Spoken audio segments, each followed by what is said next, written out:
അൽഹംദുലില്ലാ പറയുന്നതിലൂടെ വല്ലാത്ത പ്രതിഫലം ഖുർആൻ തന്നെ പറയുന്നുണ്ട്.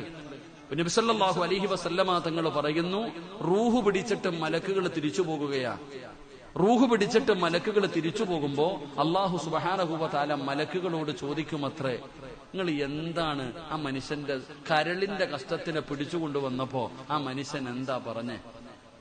ആ മനുഷ്യന്റെ കരളിന്റെ കഷ്ടത്തെ പിടിച്ചുകൊണ്ടുവന്നപ്പോ അദ്ദേഹം എന്താ പറഞ്ഞേ? മലക്കുകൾ അത്ഭുതത്തോടെ പറയുന്നു, പടച്ചവനെ, ആ മനുഷ്യൻ അപ്പോഴും നിന്നെ സ്തുതിക്കുന്നു. അല്ലാ, ഇന്നാ ലില്ലാഹി വ ഇന്നാ ഇലൈഹി റാജിഊൻ.